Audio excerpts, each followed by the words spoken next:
آخری عشرہ یہ پورے رمضان کا عطر، اس کا نچوڑ، خلاصہ، یہ آخری عشرہ، آخری 10 دن یا 9 دن جتنے بھی نصیب ہوں۔ جیسا میں پہلے بھی بار بار عرض کر چکا ہوں کہ دن تو ظاہری دیکھنے میں سب برابر، راتیں دیکھنے میں سب برابر، سورج اس میں بھی نکلتا ہے، اس میں بھی غروب ہوتا ہے، اندھیرا اس میں بھی ہوتا ہے، اس میں بھی ہوتا ہے، لیکن کسی خاص دن یا کسی خاص رات کو جب اللہ تبارک و تعالیٰ اپنے فضل و کرم سے یہ فرما دیتے ہیں کہ یہ میری ہے،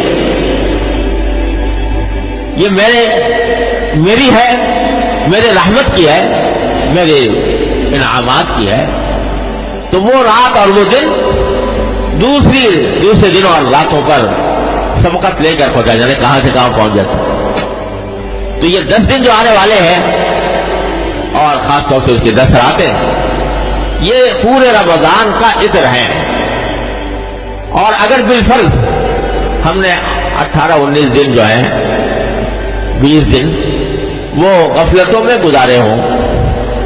اور فرض کرو کہ رمضان کی ساعتوں سے جو فائدہ اٹھانا چاہیے تھا وہ اٹھا نہ پائے ہوں،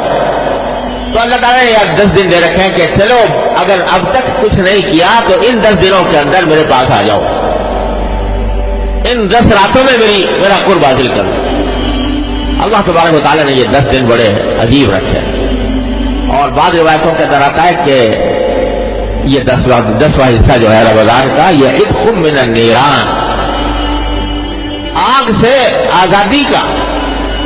پروانہ لے کر آتا ہے یہ، اگر کوئی مومن ایمان اور عمل صالح کے ساتھ اس عشرے کو گزارے۔ تو اللہ تبارک و تعالیٰ اپنے فضل و کرم سے ہمیں توفیق عطا فرما دے کہ اس عشرے سے صحیح فائدہ اٹھانے کی توفیق ہو اللہ تعالیٰ کی طرف سے، اور اس کی برکتوں اور رحمتوں سے صحیح معنی میں مستفید ہونے کا اللہ تبارک و تعالیٰ موقع عطا فرما دے۔